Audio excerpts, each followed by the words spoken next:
Dr. Paws. It's so nice to meet you. Well, doctor, I think I have a problem with food. It just seems like it's calling my name.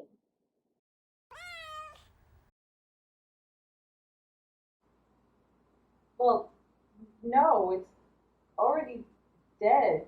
It just, it, it's processed foods. Pizza and sugar. I feel like all I want to do is spend the entire day eating.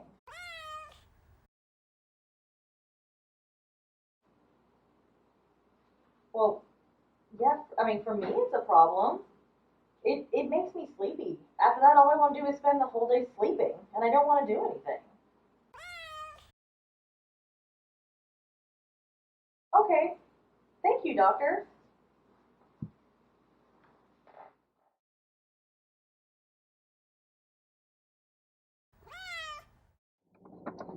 All right, well, let's see what the doctor gave me. Maybe it'll help.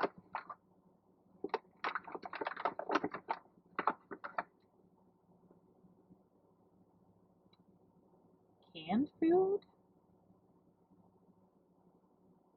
Okay.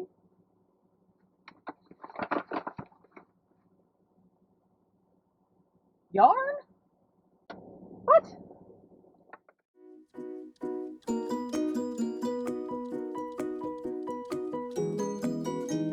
Hi guys, and welcome back to my channel. For those of you who are just tuning in, my name is Heather.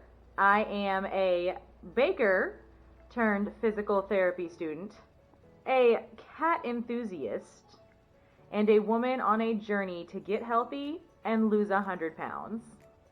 So this week, we are going to be talking about what's going on up here, cognitive behavioral therapy, and how it is super important for your mental health and also for losing weight. Cognitive behavioral therapy was the first step in my journey to getting healthy and losing weight. I knew that I pretty much had to address my sugar addiction because it was pretty strong. Struggle was real. Still is some days. But I knew I had to address that before I was going to be able to change anything. So this week has been a little bit of a challenge. We are in an Airbnb. We're actually checking out this morning because our floors were finally getting finished, so I could finally be back home again. So the remainder of this video will be in my house with real floors. Woohoo!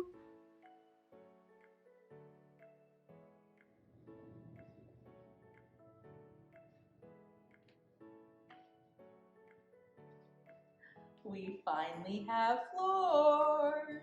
Yay!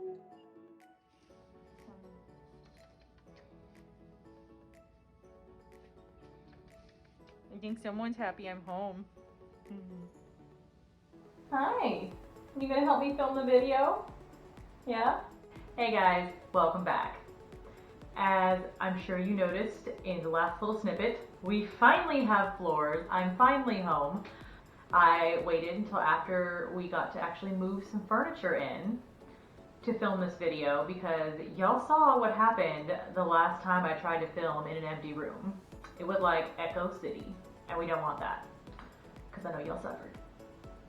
Today, I want to talk to you about the very first thing that I did to start my weight loss journey. It is what kickstarted me losing the first 25 pounds. If you have spent your entire life being addicted to sugar like me and compulsively eating, then you really need to take a look at why you're doing what you do. Because if you just go gung-ho and you're like, I'm gonna be so healthy and I'm not gonna eat dessert anymore and I'm only gonna have lots of kale, that might work for a little while and you might lose weight. But the truth of the matter is, if you don't tackle what's going on up here, nothing you do is gonna be sustainable. I have spent years trying to basically battle my brain and not coming out victorious. Hence all this. But I finally got to the point where I was like, okay, obviously, mentally, it's not clicking, so maybe I need to do something about it. I got diagnosed with obsessive compulsive disorder in 5th grade, and it's affected me in a number of ways.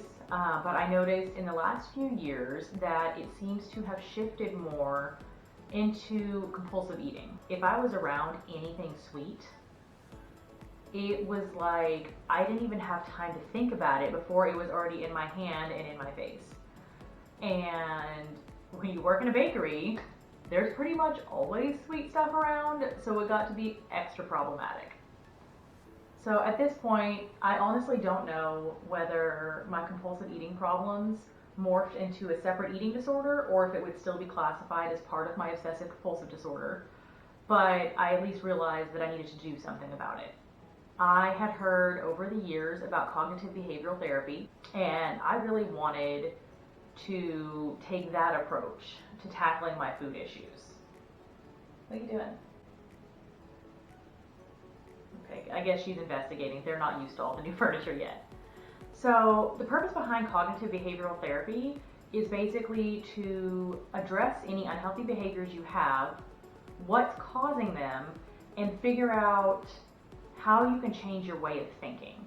So instead of, for example, I'm overweight, and instead of just treating the symptom of my weight with like healthy food and stuff, the idea is to treat why I got overweight in the first place. Like, ugh, cat hair? Thanks, Mittens. Lovely. Cat hair in your lipstick. Okay, so the idea is basically like, obviously I got heavy, and yes, I need to eat healthier, but let's tackle behaviorally what got me there in the first place. Now I will say, I'm not a doctor. What works for me might not work for you guys, but I definitely want to talk about it just so that maybe if someone didn't know what it was or had never thought of the idea of doing therapy for weight loss, I wanted to basically mention it just so they would know it's out there. I also want to say that for those of you who are like, hey, I've tried therapy before, that doesn't work for me, it might not work for everybody, but also please keep in mind there's tons and tons of different types of therapy. Finding a therapist that you really jive with, is that what young people are saying these days? Jive? I don't know. Finding a therapist that you click with, we'll say that, is crucial, because I've been to a few different therapists, and while it's like, okay, I'm here, I didn't really get much out of it until I found the one that I'm currently going to see. And let me just tell you, you are in charge of your health. If your doctor or therapist or dentist or whatever it is isn't doing either a good job or isn't the right fit for you, it's up to you to find another one. Research it, see what your options are. Because finding a therapist that you actually click with, that can really get to the core of everything with you, is huge. I also wanted to take a second to address that in America, healthcare is not exactly known for being affordable. It's more like life savings. It sucks. Those of you with insurance, most of the time you should be able to get at least a decent amount of sessions just to get things started with a therapist, to at least have some of the tools you need to address basically what you're dealing with. There are tons and tons of programs out there that can do either income-based or charity-based, anything like that. But at the very least, it doesn't hurt to check. Like, it's your health. You might as well be like, you know what? This matters. I'm going to take the time to Google it. Do it. So I started going to therapy. I only got to go for a few months because COVID was like, ha, nice try. But in the few months I went, I actually got a ton of help. One of the biggest things we talked about it's called self-talk. So the idea is basically when you're getting the urge to do something, address it mentally. And if you have to say it out loud, say it out loud. So let's say you've had a piece of cake and you're like, okay, one cake is fine. I'm trying to do this sustainably. I just don't want to binge, because let's face it, a lot of us, myself included, struggle with binge eating. So an example of self-talk would basically be saying, whether it's in your head or out loud, I have already had one piece of cake. I don't need 2 pieces of cake. 1 is enough. It's okay to have just 1 piece of cake, but I don't need a second one. Saying something like that over and over again helps to kind of basically get the message through to your brain. And for me, the way that I used self-talk was to help me cut down from having like 1,000,000 desserts a day. Like, oh God. Okay, not 1,000,000, but it was a lot. when I started, I was having about 4 desserts a day. So it'd be like a piece of cake, some sort of Danish, maybe a chocolate bar. Like I was just going wild. It was like literally, if I had baked a pie, I would still have a piece of pie for breakfast, for lunch, for dinner, and probably as like a midnight snack because I couldn't help myself. Like knowing something was nearby, I had to have it. It was literally compulsive. I was just like, and then I was like, oh my gosh, I just ate like 3 pieces of pie. What the crap? Not good. And so what I started out by doing is making some, with my therapist, basically sat down and made some realistic goals. And I was like, okay, right now I'm having 4 desserts a day. So rather than being like, you can't have any desserts, you need to restrict, because I know me, and when I restrict, it backfires and I binge. I'm trying to do all of this gradually and sustainably. So what I did when I started is I was like, okay, I'm going to have 3 desserts a day. And it is, here's the big part, it is okay for me to have 3 desserts a day. And when I found a dessert I liked, I would stop again. And I would say, this looks good, but is it good enough to count towards my 3 desserts a day? Is it worth it? Is this a cookie I've had 18 times and already know what it tastes like? Or is this like, ooh baby, look at that cake, I've never had you before. Come here. It actually made it easier some days to not even have the 3 because I could still have the mindset of, is this worth it? And if it wasn't worth it, I wouldn't have it. The biggest part of it though was I was able to not feel like I had to speed eat, like in shame hidden somewhere. Like I've had so many cookies today, I'm just in the back like, oh, no one look. Anyone coming? Because you know I sound like that when I eat. It made it okay for me to have something that I actually wanted and help me to actually distinguish, okay, one, do I actually want this? Or am I just trying to like inhale it at the speed of light so I could say that I had it?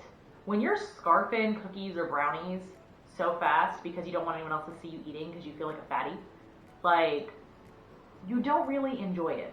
Here's calories I don't need. I already feel guilty. I'm embarrassed because I'm like eating in shame in private.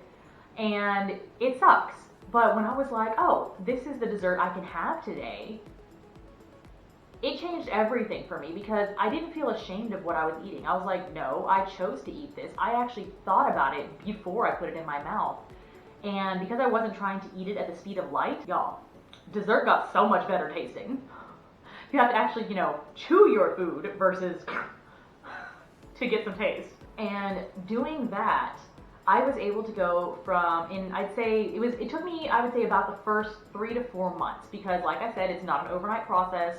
You really have to give yourself some grace with understanding, I didn't get to this point overnight. It took me, an entire lifetime of bad eating and about 10 years of compulsive eating, binge eating, sugar addiction behaviors. Like it took me 10 years to get to the weight I was. So I'm trying to give myself a little grace and know that change is not going to happen overnight.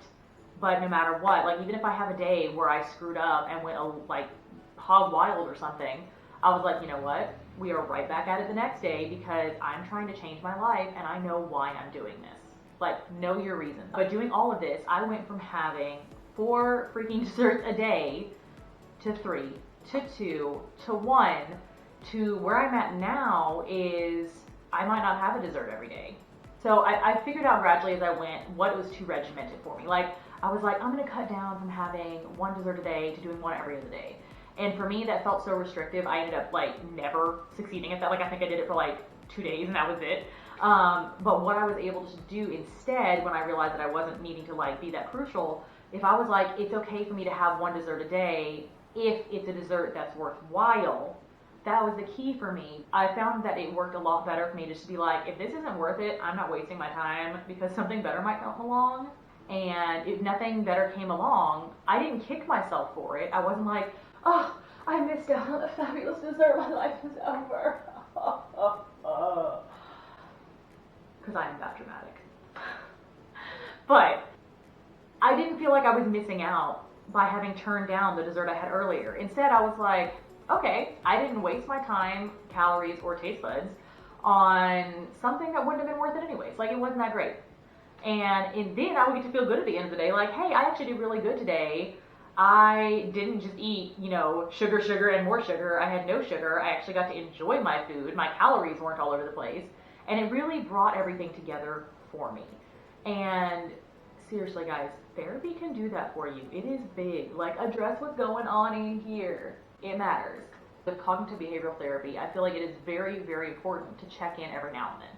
Sometimes our food addictions or compulsive eating habits, like, sometimes they're stronger than we are. And we need to be able to say, hey, I can take this to somebody and I can talk about it. Make sure you are on the right track. And if you're on the right track, awesome, keep it up. Just know that if somewhere along the line you falter and you mess up, you're human. It's okay. You're trying to change your life, and it happens one step at a time. So that's all I have for you guys today. Thank you so much for tuning in and listening to what I have to say. I would love to know what your experiences have been with therapy, good, bad, and otherwise. So feel free to comment below. And for those of you who enjoyed the video, please hit that like button. And if you want to see some more, take a second and whack that subscribe button. Do that with the subscribe button. We'll see how that goes. Trying a new thing. Bye, guys. Are you mad that I woke you up from your nap just for that?